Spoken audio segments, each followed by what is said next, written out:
ईशा ने सूरज को IAS officer बनने के लिए प्रेरित किया और दाई माँ इस बात से बेहद खुश हैं। कहानी में अब 2 साल का लीप आने वाला है। दोस्तों, पति ब्रह्मचारी के इस अपकमिंग ट्रैक में देखने को मिलेगा कि सूरज अपने पापा से किए वचन को निभाने के लिए पूरी मेहनत कर रहा है। अब वह अपने सपनों को फिर से जीने की कोशिश करता है और आईएएस की तैयारी शुरू कर देता है। सूरज गुलाब सिंह से साफ तौर पर कह देता है, बाबूजी, मैं अब आपका काम छोड़ रहा हूँ। मैंने अपने पापा से वचन लिया है कि मैं आईएएस बनूंगा। सूरज का यह फैसला गुलाब सिंह और बिंदिया दोनों को गुस्सा दिला देता है। वे नहीं चाहते कि सूरज फिर से आईएएस बनने की तैयारी करे, लेकिन सूरज अब किसी की बात सुनने वाला नहीं है। सूरज अक्सर ईशा की बातें याद करता है जब वह उसे आईएएस बनने के लिए प्रेरित करती रही है। अकेले अपने कमरे में रोते हुए सूरज की हालत देखकर ईशा उसके पास आती है।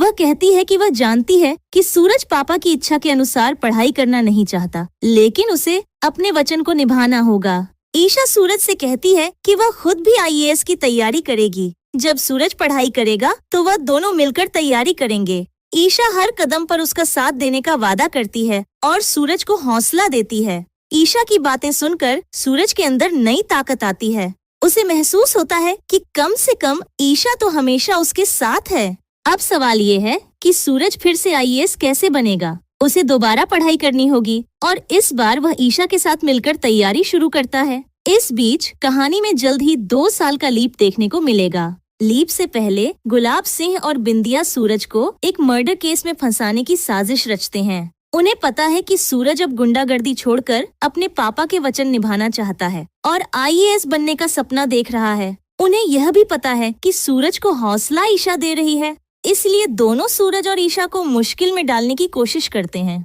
हालांकि सूरज और ईशा इन मुश्किल हालात से बाहर निकल आते हैं। आने वाले ट्रैक में देखा जाएगा कि गुलाब सिंह और बिंदिया जेल जाते हुए नजर आएंगे। सूरज को यह भी पता चलता है कि जिसे वह भगवान मानता था वही असल में राक्षस का रूप है।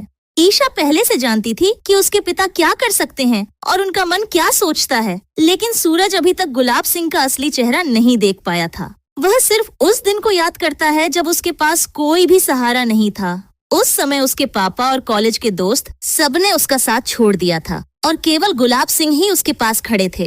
अब गुलाब सिंह के असली चेहरे का राज ईशा सबके सामने लाने वाली है। आने वाले एपिसोड में सूरज, ईशा और गुलाब सिंह के बीच आमने सामने की बड़ी लड़ाई देखने को मिलेगी। लीप से पहले एक बड़ा टकराव होगा। एक तरफ गुलाब सिंह और बिंदिया होंगे और दूसरी तरफ सूरज और ईशा मिलकर अपने सपनों को पूरा करने की कोशिश करेंगे।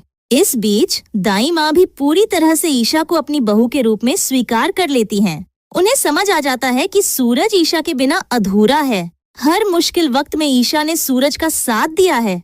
इतना ही नहीं, काव्या और आरव को मिलाने में भी ईशा ने मदद की थी। काव्या बार बार ईशा की तारीफ करती है और कहती है कि अगर ईशा भाभी नहीं होती तो वह और आरव कभी नहीं मिल पाते। दाई माँ यह सब याद करती हैं और उनकी आंखों में आंसू आ जाते हैं। उन्हें एहसास होता है कि उन्होंने अब तक ईशा को गलत समझा।